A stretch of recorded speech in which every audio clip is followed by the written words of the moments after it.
Hello friends.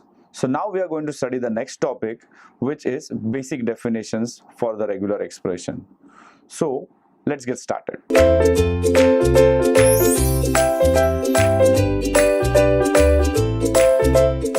So now we are going to study in all four basic definitions which are important from the theoretical computer science. Now, why are we discussing these definitions? The reason is, although we have already accounted all these definitions, although we have already gone through all these definitions, the revisiting of these definitions is important because they are also asked peculiarly in the exam. So let's get started with the very first definition, which says alphabet. Now, the alphabet over here is defined as the finite set of input symbols. We already used alphabet for all the finite state machines that we were using right now. So this alphabet is basically represented by a special symbol which is called as summation. And it basically means that when I say alphabet, it is going to be any string which is formed from the combination set available in the alphabet. So let's say I can discuss an example. If I say my alphabet is going to be A and B, that means for forming an input, I can use anything among A and B.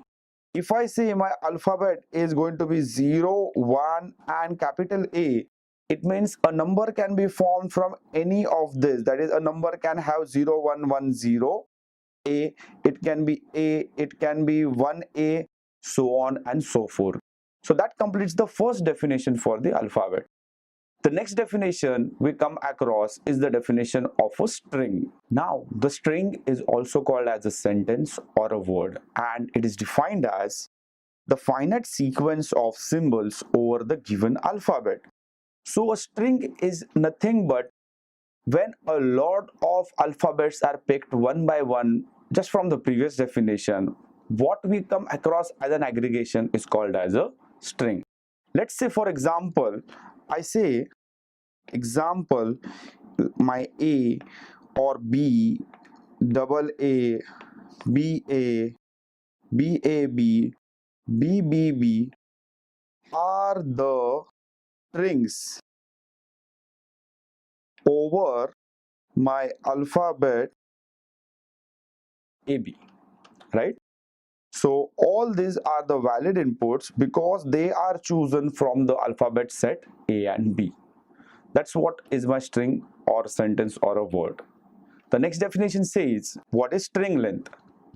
The name seems to be quite intuitive. String length is of course going to be the length of the string.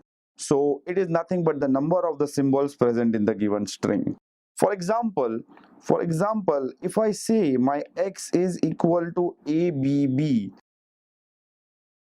the length of the string is denoted by mod of x, and mod of x is going to be nothing but counting the number of alphabets in the string s.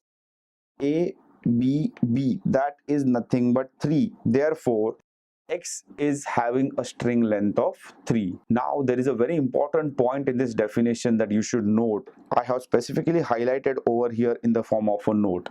A string of length 0 exists in automata theory. And if I say I am having a string of length 0, the length 0 is denoted by a special terminology which is called as epsilon. Epsilon is going to be frequently encountered in the remaining videos of the subject, and we will be coming across it in detail. As of now, just assume that a string of length 0 is denoted by epsilon. The next definition is the definition of a language.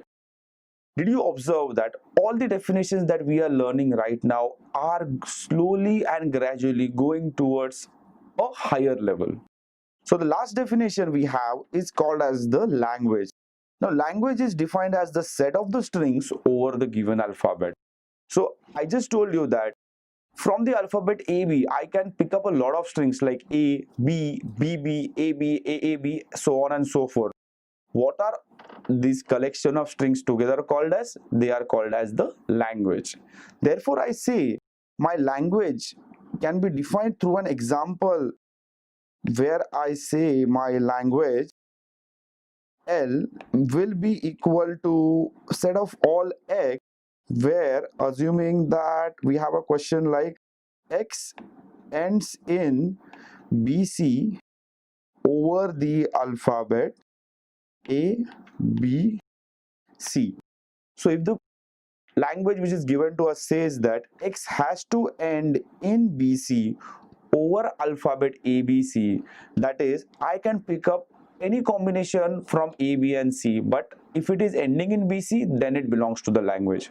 So for example, if I say I have something like BC as the input, it starts with BC, ends with BC, also contains BC, therefore it will belong to the language.